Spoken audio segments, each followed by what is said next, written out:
또 2019년도 우리가 마지막 주일입니다. 돌아보면서 하나님 앞에 우리가 감사해야 할 일들 감사하고 우리가 하나님 앞에 부족한 것들에 대해서는 회개하면서 돌이켜보는 소중한 시간이 되시기를 축원합니다. 오늘 여러분들이 날씨가 좀 흐린데 사람들은 해가 뜨면은 시키지 않아도 자동으로 일어나서 활동합니다.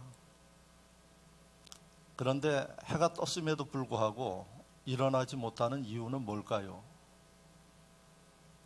이유는 세 가지입니다. 첫째 이유는 죽어서 일어나지 못하는 겁니다. 죽은 사람은 해가 떠도 상관없습니다. 일어나지 못합니다. 두 번째는 일어나지 못하는 이유가 또 어디에 있느냐? 병들어서 아픈 사람은 일어나고 싶어도 일어나지 못합니다. 제 얘기가 맞죠? 세 번째, 게을러 터진 사람은 잡아 끌어도 안 일어납니다. 왜? 게으름 때문에 게으름에 눌려가지고 일어나지 못합니다. 그래서 사람이 하나님께서 어떻게 만드셨는가 하니 해가 뜨면은 자동으로 일어나서 활동하고 해가 지면 들어가서 쉬게끔 이렇게 만드셨습니다. 그래서 수많은 사람들이 열심히 해 뜨면 움직이고 활동합니다. 그게 살아있는 사람이고 건강한 사람입니다. 할렐루야. 병든 사람, 죽은 사람, 게으른 사람은 그렇게 못합니다. 더더욱이 저와 여러분들은 예수 믿는 사람들입니다. 예수 믿는 사람은 안 믿는 사람들보다 한 가지 일을 더 하는 거예요. 예수 그리스도를 섬기는 일을 하고 있습니다. 그러니까 믿지 않는 사람들보다 더 부지런히 일어나고 부지런히 활동하고 움직여야 이게 건강한 예수 믿는 사람입니다. 할렐루야. 그런데 어떤 분들은 너무 주일하고 하는 일들이 힘들어서 이걸 포기하고 싶어 하는 분들도 있습니다. 여러분 스스로 여러분들의 신앙은 바로 건강하고 생명 있는 신앙으로 나가는 게 아니라 죽음의 길로 가는 그러한 길인 것을 여러분들이 아셔야 됩니다. 육신도 생명이 있으면 활달하게 움직입니다. 신앙도 생명이 있으면 시키지 않아도 여러분들 스스로 주님을 위해서 우리가 헌신하게 되어 있습니다. 그런데 신앙이 병들어 버리면 또 죽어있는 신앙은 절대 움직이지 못합니다. 아무리 시켜도 움직이질 않습니다. 오늘 설교의 제목이 바로 살아있는 신앙인이 되어라, 이렇게 주님이 말씀을 주고 있습니다. 살아있는 분들 되시기를 주의 이름으로 축원합니다. 그러면 성경의 요한계시록 3장 1절을 보면은 기록하기를 내가 살아있다 하는 이름은 가졌으나 죽은 자로다. 아주 묘한 말씀을 주고 있어요. 네가 살아서 움직이고는 있으나 하나님의 눈으로 보면 너는 죽은 자다, 이렇게 이야기를 합니다. 이게 무슨 얘기일까요?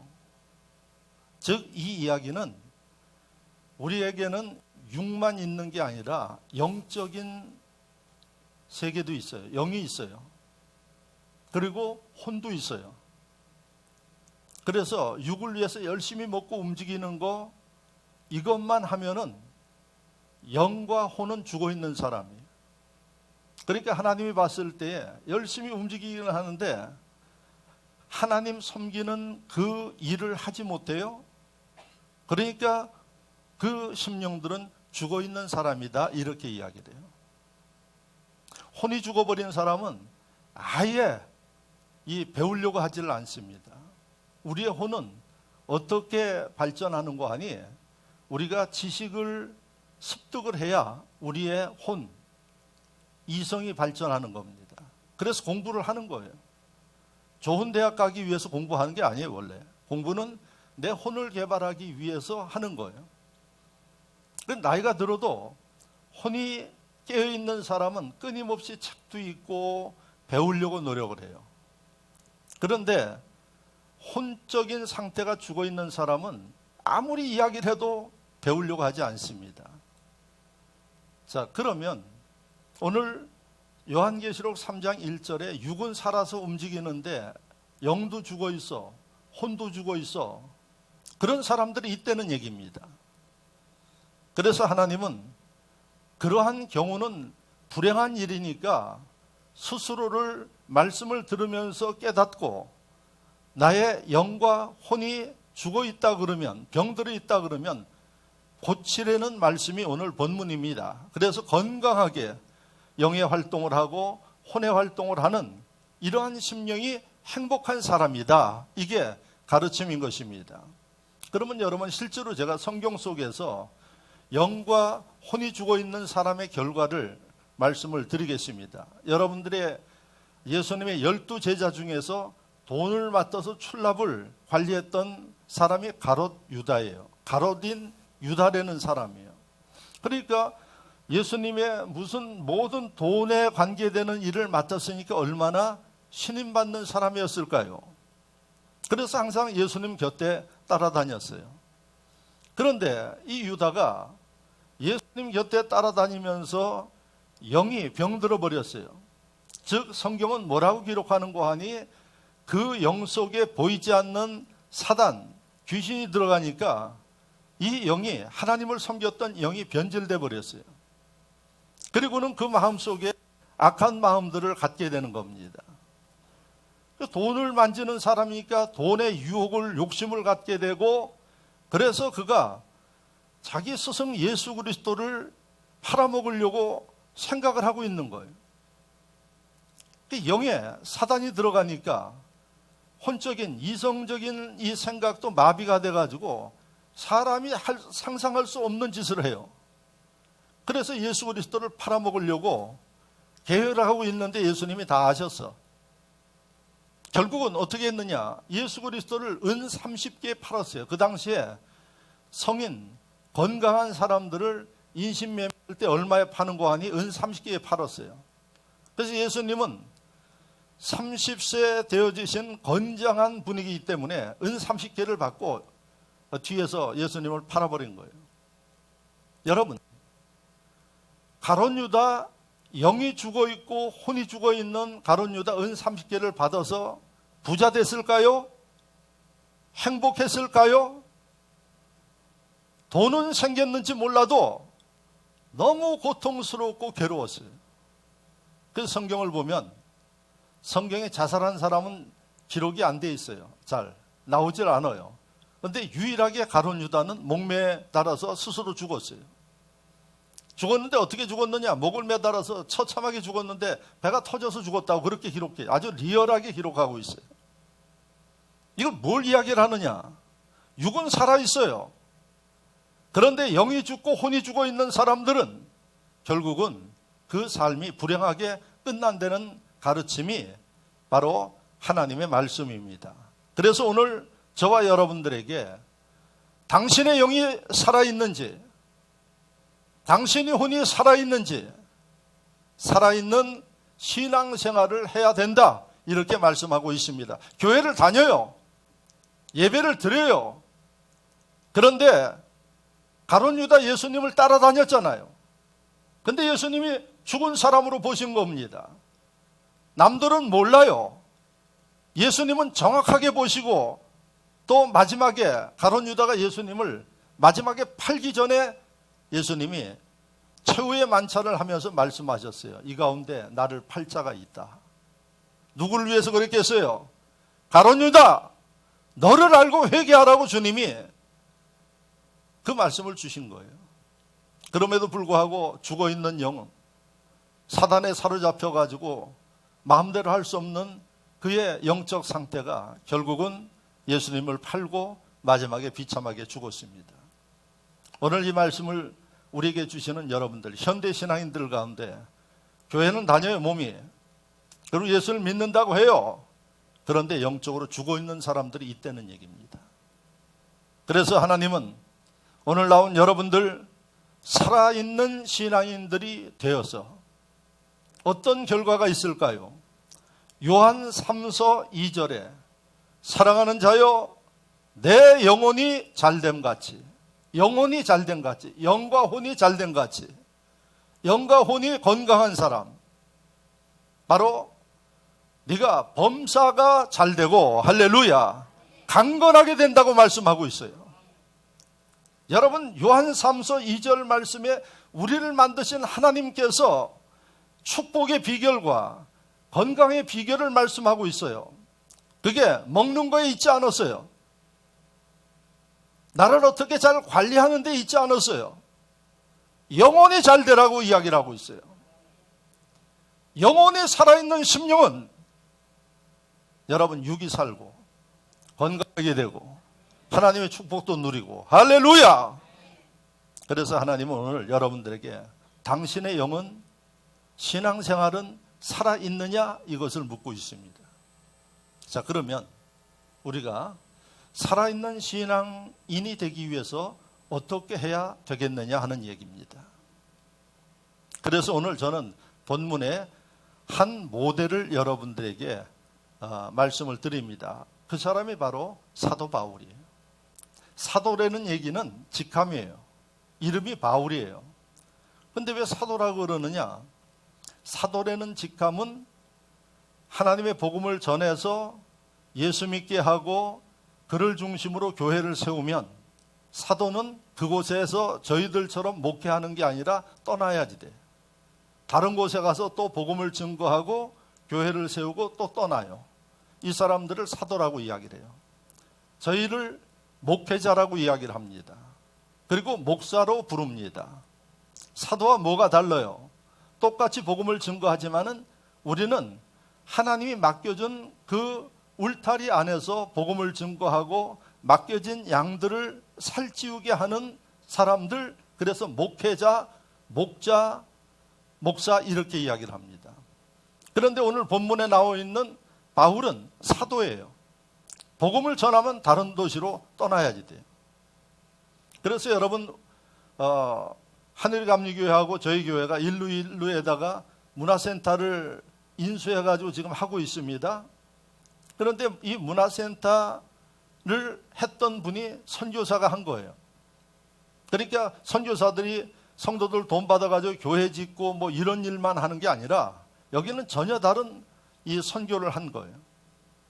그래서 스스로 그 문화센터에서 나오는 그 수익금을 가지고 선교도 하고 이렇게 하려고 그런 새로운 선교의 틀을 가지고 했어요.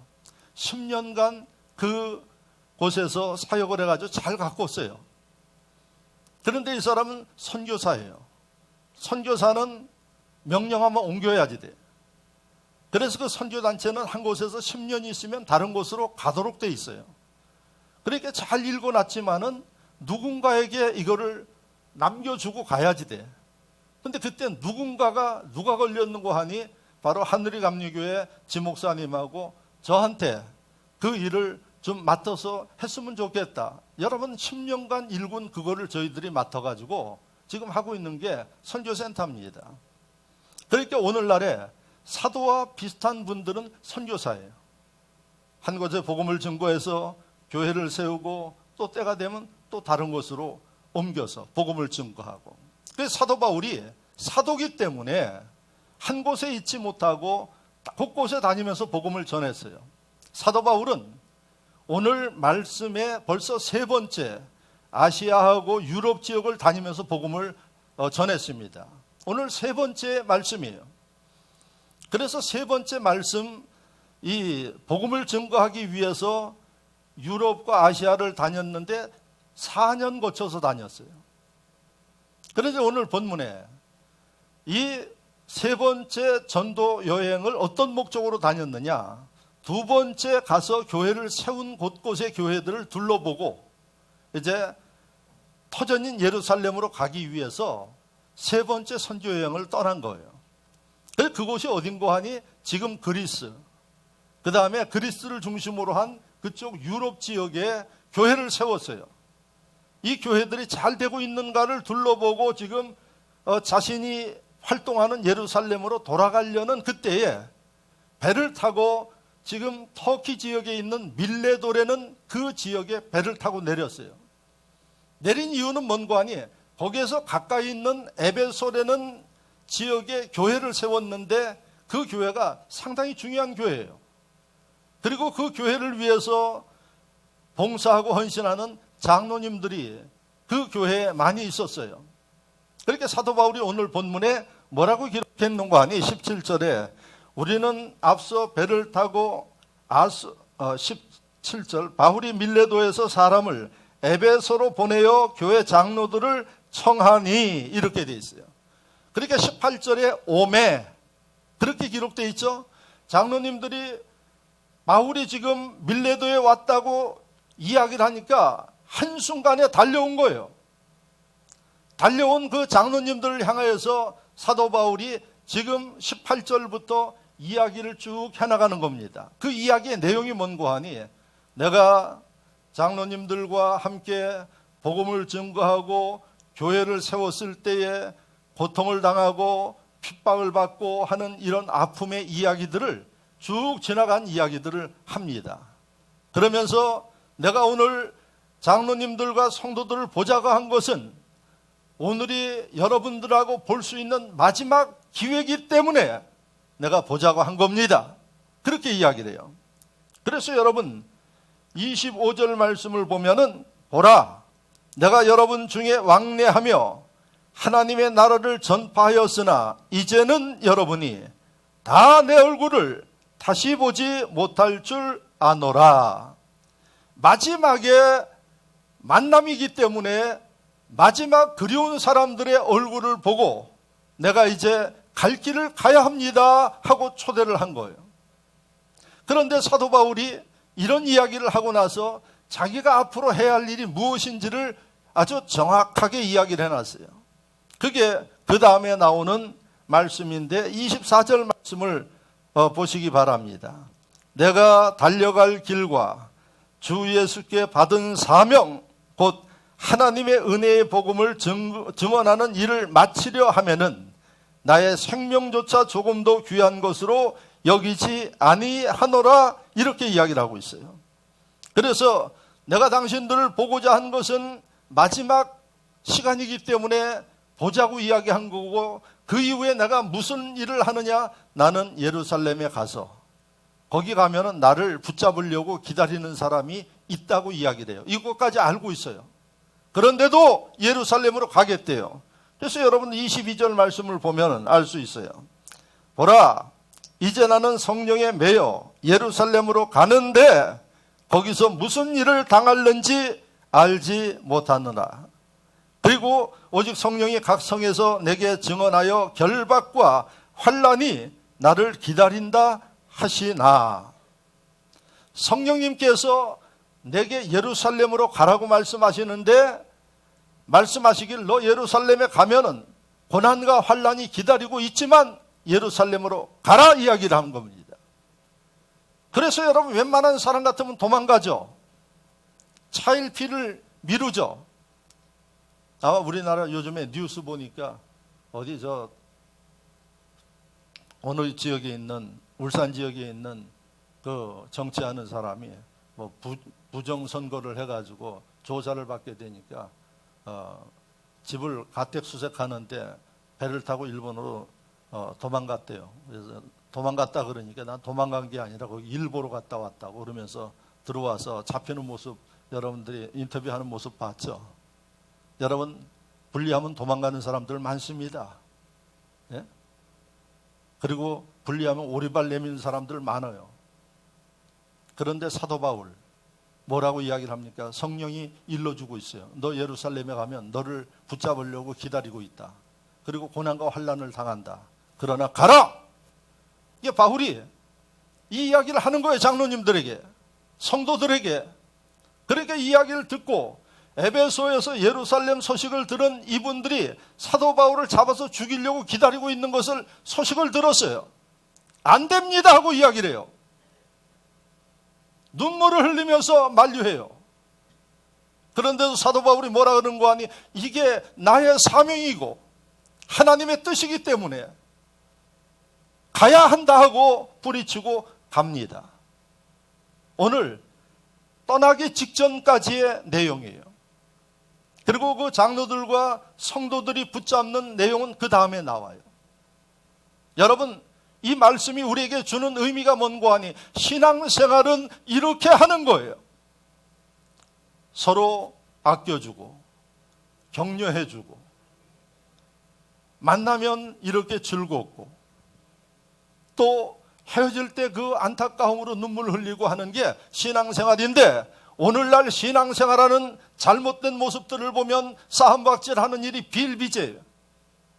서로 비난하고 헐뜯고 하는 일들이 교회 안에 여러분 얼마나 많은지 몰라요. 오늘 이 말씀을 우리에게 주시는 것은 신앙생활 제대로 하라고 말씀하시는 거고, 바울을 이야기하는 것은 바울의 모습을 배우라고 이야기하는 겁니다. 문제가 있으면 다 도망가요. 그리고 서로 책임 전가하고 그 다음에 눈치 보면서 신앙생활하고 하는데, 이 모습을 보면서 오늘날 신앙인들 정신 차리라고 이 말씀을 주신 거예요. 살아있는 신앙생활, 하나님이 함께하는 신앙생활 모습이 뭔지를 보라고 우리에게 일러주는 거예요. 그게 바울의 모습이에요. 자, 그러면 하나님이 오늘 우리에게 주신 이 바울의 모습을 통해서 죽어있는 신앙생활 할 수는 없잖아요. 살아있는 신앙생활, 그래서 열매도 맺고 하나님을 영원롭게 하는 이런 신앙인, 10년이 가도 열매가 없어요. 열매가 뭔 줄 아시죠? 변화가 없어. 그리고 복음을 전해서 결실하는 사람이 없어요. 그런데도 이게 뭐 아무렇지도 않게 살아가는 심령들이 있는데, 아까 제가 세 가지로 진단해서 죽어있거나 병들었거나 게으르거나 이 중에 하나예요. 하나님은 우리에게 병든 것을 원치 않아요. 병든 자를 치료하시기 위해서 예수님을 보내서 고쳐주셨어요. 그리고 죽어있는 심령들 다 살렸어요. 소녀야 일어나라! 예수님이 살렸잖아요. 죽어서는 안 돼요. 게을러서도 안 돼요. 주님은 뭐라고 이야기를 하시는 거 아니? 잠언서에 보면은 게으른 사람들에게 개미에게 배우라 그랬어요. 개미 어떻게 해요? 개미요, 죽으라고 일해요. 예? 여름에 한번 보세요. 그 개미 얼마나 허리가 짤록합니까? 그 팔과 그 허리로 자기 몸에 그냥 수십 배 된 걸 물고 다녀요. 그래서 성경에 개미에게 배우라 그래요. 여러분, 오늘 이 말씀을 통해서 우리가 살아있는 신앙이 되기를 하나님이 원하심을 믿으시기를 바랍니다. 내 신앙이 어떤 상태인지를 여러분들이 점검할 수 있기를 바랍니다. 그러면 살아있는 신앙이 되기 위해서 바울의 모습을 보면서 우리가 무엇을 해야 할지를 알아야지 돼요. 첫째는 열정이 있어야 됩니다. 할렐루야. 열정이 있어야 생명이 있는 거예요. 살아있는 사람은 열정이 있어요. 피가 끓어올라요. 그래서 여러분 활동하는 겁니다. 점점 나이가 들어가지고 피가 식어. 온도도 체온도 떨어져.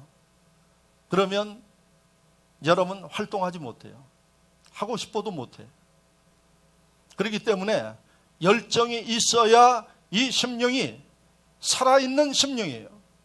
그런데 나이가 80대고 90대는 노인도 여러분 열정이 있는 사람은 비록 몸은 좀 노쇠해 보이지만은 젊은 사람처럼 사는 사람들이 많아요. 많은 분들이 젊게 살기를 원해요. 그래서 어떻게 하느냐? 온갖 거를 다 먹어요. 그리고 또 어떻게 하느냐? 또 그냥 뭐 주름이 생기면 피지를 않느냐, 보톡스를 맞지 않느냐, 그렇다고 젊어지는 거 아니에요. 시간 지나면 또 늘어요. 젊게 사는 법 하나님이 말씀하고 있어요. 생명력이 있는 사람, 즉 마음에 열정이 있는 사람은 그 마음의 열정으로 인해서 그의 육신도 젊어지는 거고 생각도 젊어지는 거고, 할렐루야, 인생도 젊어지는 거예요. 사도 바울이 여러분 이런 열정이 있었어요. 그러면 여러분들에게 이미 말씀드린 말씀을 좀 보시기 바랍니다. 얼마나 열정을 가지고 그가 움직였는지를 보십시오. 24절, 내가 달려갈 길과 주 예수께 받은 사명 곧 하나님의 은혜의 복음을 증언하는 일을 마치려 하면은 나의 생명조차 조금도 귀한 것으로 여기지 아니하노라. 하나님이 내게 주신 그 일을 마치기 위해서 내 생명도 버릴 수 있다는 이 얘기예요. 젊은 사람들도 갖지 않는 그 열정이 사도 바울에게 있었어요. 그래서 바울은 마지막까지 어떻게 했는가 하니 하나님 앞에 쓰임받았어요. 병상에 누워서 골골하지 않았어요. 하나님 영광을 위해서 마지막까지 헌신하고, 심지어 여러분 로마에서 스페인까지 가서 복음을 증거하고, 사도 바울은 마지막에 당당하게 순교당해 죽었어요. 오늘날 여러분, 열정을 잃어버린 심령들, 움직이지 못하는 사람들이 부지기수예요. 그러므로 여러분들 마음속에 열정을 가져야 된다는 얘기입니다. 이 가까이 우리 동네는 공기가 좋아가지고 노인병원이 많아요. 여기 줄줄이. 거기 가서 저희들이 일주일에 한 번씩 그분들 기도해드리고 예수 믿게 복음을 전해요. 가보면은 몇 년을 누워 계신 분이 있어요. 예? 그것도 의식도 별로 없이 코에다가 이 수저들 힘도 없으니까 주입하면서 누워 계신 분들이 있어요. 살아 있어도 죽은 거예요. 예? 가족들도 피곤하고 본인도 얼마나 힘들겠어요. 그런데 사도 바울이요, 열정이 있으니까 하나님이 그를 쓰셨어요. 그리고 하나님이 그를 지켜주셨어요. 이렇게 살아야지 됩니다. 할렐루야. 우리를 만드신 분이 누구예요? 하나님이에요. 그렇기 때문에 하나님은 우리를 너무나도 잘 알아요. 그래서 여러분, 하나님이 우리를 쓰실 때 건강케 붙잡아 주시고, 여러분 우리를 축복하신데 내 영혼이 잘됨같이 범사가 잘되고 강건하게 만들어 주신대요. 그래서 우리는 사도 바울의 이 열정을 배워야지 돼요. 그리고 내 가슴에 이 열정이 있도록 해야지 돼요. 할렐루야. 열정을 잃어버린 신앙인들, 그래서 여러분 우리가 예배 드릴 때도 열정이 있는 심령들은 달라요. 어떻게 합니까? 가슴의 기쁨과 끓어오르는 그것을 위해서 하나님 앞에 소리쳐 찬양하고 기도하고 박수치면서 영광들. 여러분 세상 사람들 좋은 일이 있을 때 어떻게 해요? 박수치죠? 상가집에 가서 박수쳐요? 거기서 박수쳤다는 뒤지게 맞아요. 기쁘니까 박수치는 거예요. 열정이 있는 심령들의 모임은 달라요. 여러분, 이게 살아있는 겁니다. 그래서 여러분들이 나이가 들어갈수록 귀찮아지고 움직이기 싫고 일하기도 싫고 주님을 위해서 봉사하기도 싫고 그러면 이제 가실 날이 얼마 안 된 거예요. 그럴 때 어떻게 해야지 되나? 움직이셔요. 주님, 내가 주를 위해서 헌신할 수 있는 일 허락해 주옵소서. 찾아 움직이는 겁니다. 제가 언젠가도 이야기를 했어요. 지금은 그 교회가 천주교회로 바뀌었는데 미국 LA에 한국인들이 많이 사는 오렌지 카운티라 하는 그곳에 크리스탈 처치, 우리 교회처럼 유리로 지은 교회가 있어요. 한때는 미국의 영향력을 행사하는 1위의 교회였어요. 근데 담임 목사님이 은퇴하고 나서 교회가 쇠퇴해가지고 결국은 이 천주교로 넘어갔는데, 그 교회 제가 미국 갈 때마다 방문을 해요. 왜? 목사가 가서 도전받고 배워오니까. 그래서 우리 교회 유리로 짓기로 결정한 게 그 교회 보고 결정을 한 거예요. 그리고 유리가 다 같은 유리가 아니에요. 우리 교회 이 유리는 다른 데 사용하는 유리하고 달라요. 그래서 어떤 유리로 짓는데 어떤 것으로 지어야 할까. 그래서 제가 독일에 회의 갔을 때 독일 지금은 베를린이 독일의 서울이지만은 제가 갔을 땐 빈이 그 전에 서울이었어요. 그래서 빈 국회의사당에서 저희들이 회의를 했는데 빈 국회의사당이 우리 이 교회처럼 유리로 다 돼 있어요. 그래서 제가 거기서 물었더니 그 유리가 특별한 유리예요. 해가 들어와도 자외선이 차단돼서 안으로 안 들어오고, 그 다음에 바깥은 더워도 가운데 은 코팅이 돼가지고 여러분들 지금 모를 거예요. 은 코팅이 돼가지고 단열이 되어져요. 그런 유리예요. 그러니까 보통 유리보다 상당히 비싸겠죠. 그래서 그나마 덜 뜨겁고 덜 추운 이유가 거기에 있어요. 근데 그 교회 제가 가서 보면서 건물에 대한 그 아이디어를 제가 받아왔고, 두 번째, 여러분들에게 선포하는 게 뭔가, 신흥교회는 이제 본인이 열정만 식지 아니하면 죽을 때까지 봉사라고 이야기를 하는 거예요. 그 교회 안내하고 봉사하는 분들이 다 머리가 허옇고, 아주 백인들 한번 생각해 보세요. 머리가 허옇고 할아버지는 본색 외투에 흰색 바지 입히고, 할머니는 아주 빨간 외투에다가 흰색 또 스커트 입어가지고, 그분들이 다 봉사해요. 젊은 사람들이 봉사하는 게 아니에요. 그런데 여러분, 한결같이 젊어요. 한결같이 건강해요. 왜요? 열정이 있으니까. 더더욱이 하나님 영광을 위해서 다른 교회들 가보면 젊은 사람이 봉사하는데 다 나이 드신 분들이 곳곳에 다 있어요. 그리고 얼마나 친절하게 안내를 하고 그러는지 몰라요. 제일 감동받았던 일이에요. 그래서 여러분들에게 나이 들었다고 나이 든 티를 내지 말고 마음의 열정을 가지고 하나님 앞에 서나가려고 노력하는 심령이 될 때에 하나님은 생명을 주시는 거예요. 그래서 여러분, 하나님 부를 때까지, 부르는 그날까지 병원에 가서 누워있지 말고 활동하다 우리가 하나님 앞에 가지는 겁니다. 그러하기 위해서는 마음에 뜨거움이 있어야 돼요. 아니, 목사님, 아궁이나 같아야 불을 질러가지고 뜨겁게 하지 제 마음이 어떻게 뜨겁게 할 수 있나요? 성령님이 함께하면 뜨거워집니다. 할렐루야. 기도해 보십시오. 특별히 2020년도 신년 축복성회 때부터 기도하면서 성령님, 내 마음에 열정을 주십시오. 뜨거워집니다. 하나님이 쓰시고 젊게 살 수 있습니다. 두 번째, 사도 바울의 모습에서 우리가 배워야 할 일이 뭔가 하니 담대하게 살아야 돼요. 담대하게. 그럼 바울이 어느 정도 담대하게 살았는가? 여러분들이 27절 말씀을 보십시오. 이는 내가 꺼리지 않고 하나님의 뜻을 다 여러분들에게 전하였습니다. 이렇게 되어 있어요.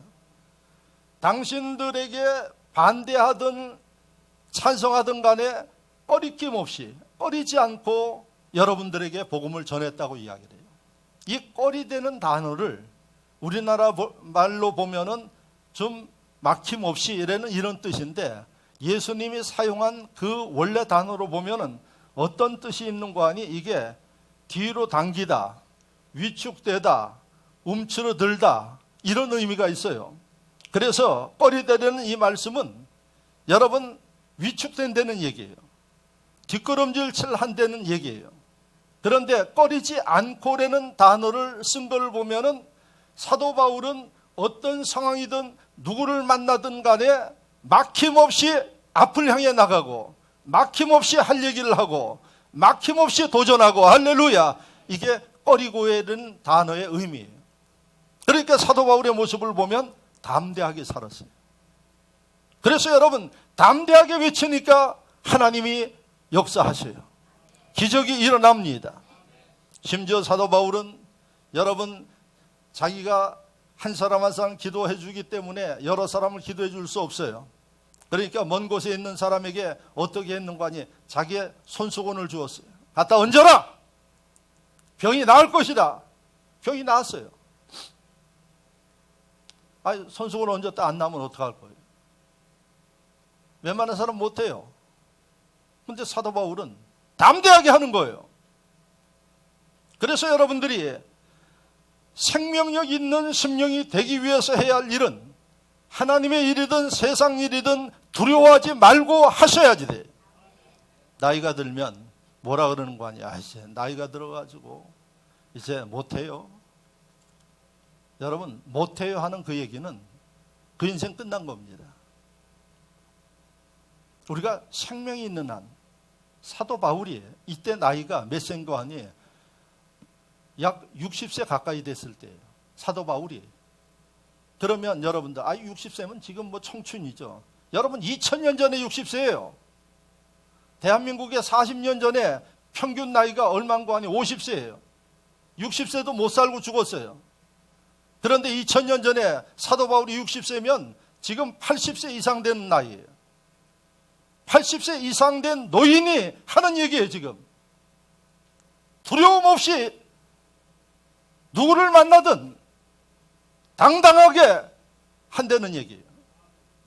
우리가 주의를 이렇게 해야지 되는 거예요. 그런데 많은 사람들이 주의를 하면서 하다가 힘들면 뒷걸음질 쳐요. 그리고 하다가 어려우면 포기해요. 여러분, 살아있는 사람은 절대로 그렇게 안 합니다. 앞을 향해 나갑니다.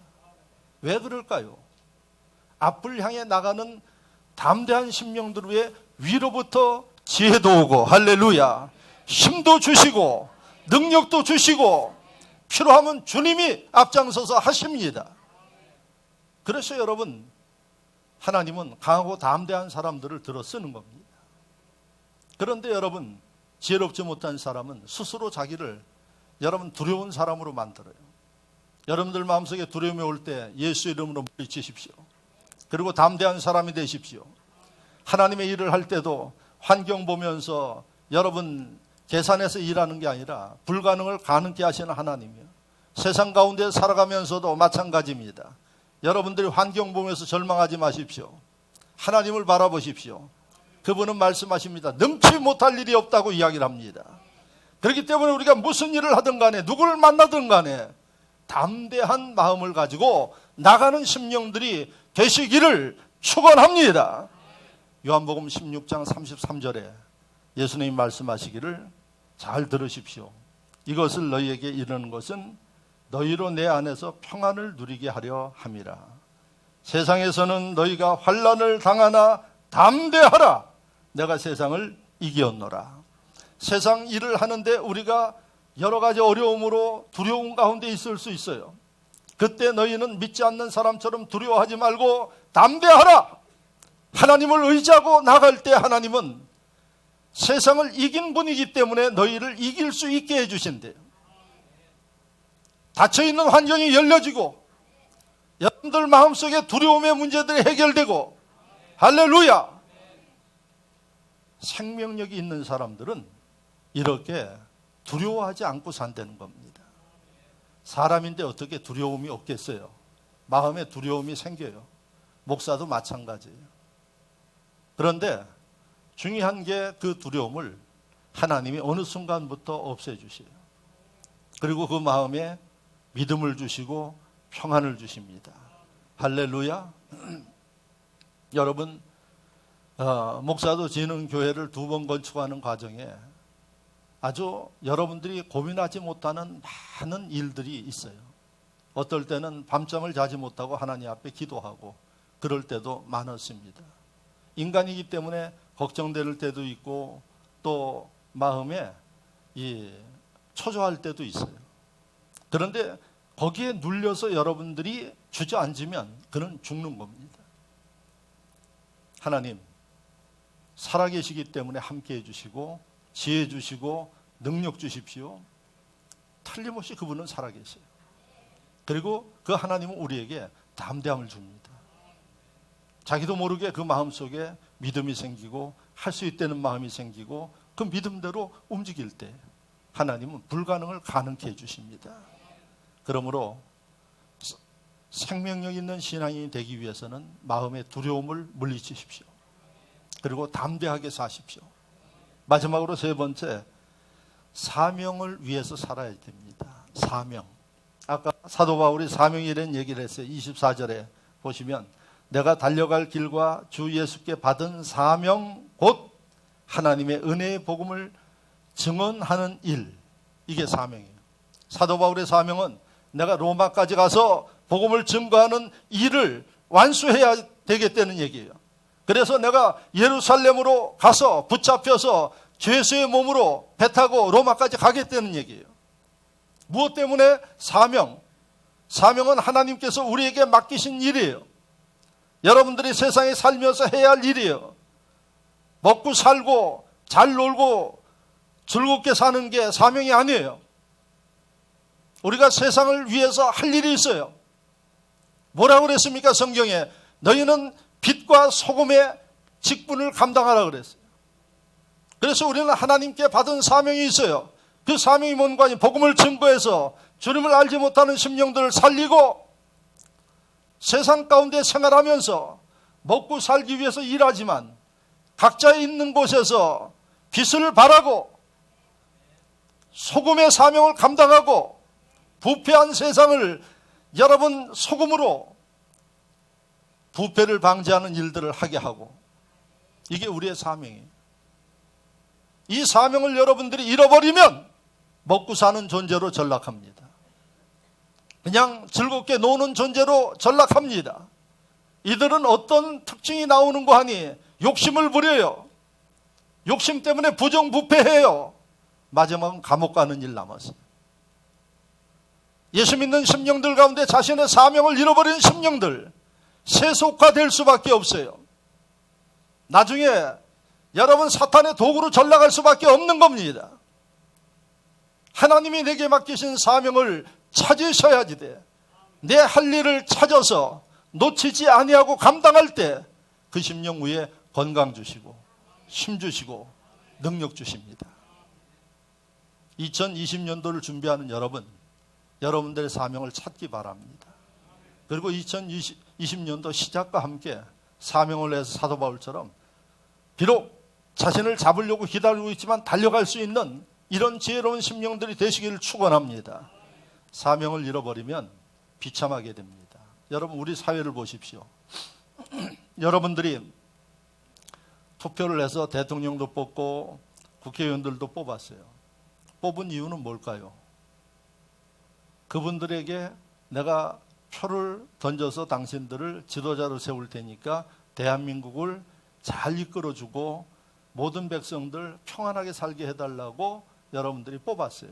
맞죠? 그러니까 대한민국의 지도자들은 사명이 있어요. 그 사명이 뭔고 하니 백성들을 평안케 하고 나라를 부강하게 만드는 일이 사명이에요. 그런데요, 이 사명을 잃어버리면 어떤 일이 벌어지나요?